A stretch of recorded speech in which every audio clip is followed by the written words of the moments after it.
નમસ્કાર વિદ્યાર્થી મિત્રો, આજના વિડીયોની અંદર આપણે ધોરણ 4 વિષય પર્યાવરણનું તારીખ 8/4/2026ના રોજ લેવાયેલ બનાસકાંઠા જિલ્લાનું ઓરિજિનલ પેપરનું સોલ્યુશન કરીશું. તો ખાસ મિત્રો વિડીયોને અંત સુધી જોજો, બીજા મિત્રોને શેર કરજો. આવા ઉપયોગી વિડીયો માટે આપણી ચેનલને સબસ્ક્રાઇબ કરજો. જે વિદ્યાર્થીઓનું પેપર બાકી છે એમના માટે પણ આ ખૂબ જ અગત્યનું કહેવાય, તો એ વિદ્યાર્થીઓ પણ જોજો. પહેલો પ્રશ્ન આપેલો હતો મિત્રો કે ખોરાક બનાવવા શા માટે વિવિધ મસાલાનો ઉપયોગ કરવામાં આવે છે?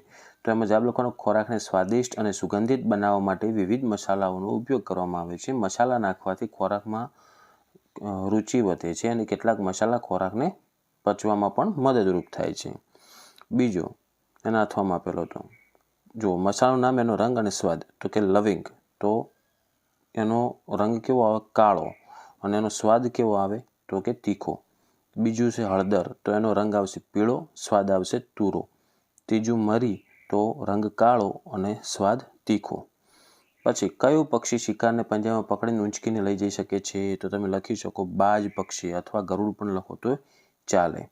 વર્ગીકરણ કરવાનું હતું, સુંદર માળો બનાવતા પક્ષી અને ગમે તેવો માળો બનાવતા પક્ષી. તો ચકલી, તો એ આવશે ગમે તેવામાં. પછી સુગરી, તો એ આવશે સુંદર માળામાં. દરજીડો, એ પણ સુંદર માળામાં. પછી કબૂતર, એ ગમે તેમ માળો બનાવવામાં આવશે. કાગડો પણ ગમે તેમમાં આવશે. અને બુલબુલ, એ પણ સુંદર માળામાં આવશે. પછી ત્રીજો પ્રશ્ન, એમાં વિકલ્પ પસંદ કરવાનો હતો, સાપ માટે કઈ બાબત સાચી છે? તો એમાં બ જવાબ આવશે, તે ખોરાકને ચાવ્યા સિવાય આંખો જ ગળી જાય છે. બીજું, બહુમાળી ઇમારતમાં એક માળથી બીજા માળ જવા શું વપરાય છે? તો એમાં ડ જવાબ આવે, લિફ્ટ. ત્રીજું, ઝાડા ઉલટી થાય ત્યારે પાણી વધારે કેમ પીવું જોઈએ?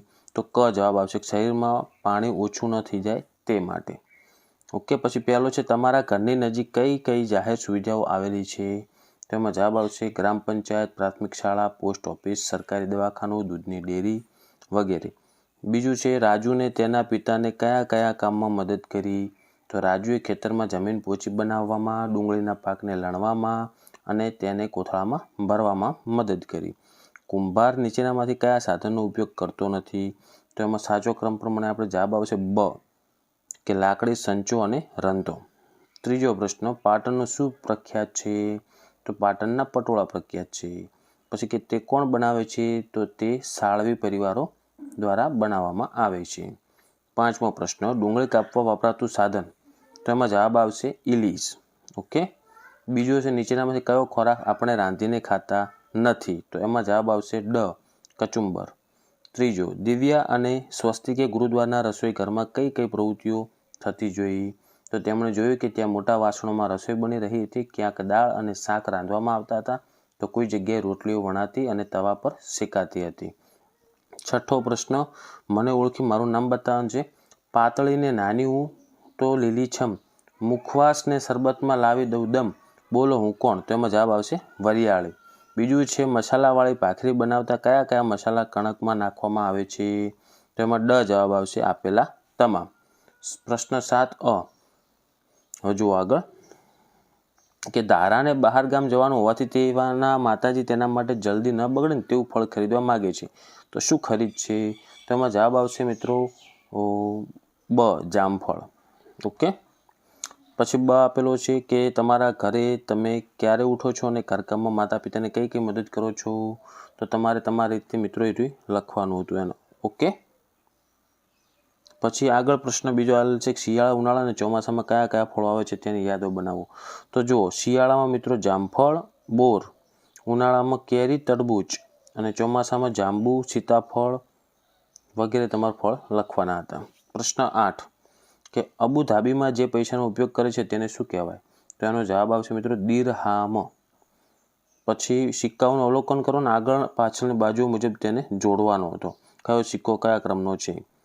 પછી શૌચાલયને સ્વચ્છ રાખવા શું શું કરી શકાય? તો શૌચાલયનો ઉપયોગ કર્યા પછી તેમાં પૂરતું પાણી નાખવું જોઈએ અને તેને નિયમિતપણે જંતુનાશક દવાઓ અથવા તો ફિનાઇલ વગેરેથી સાફ કરવું જોઈએ.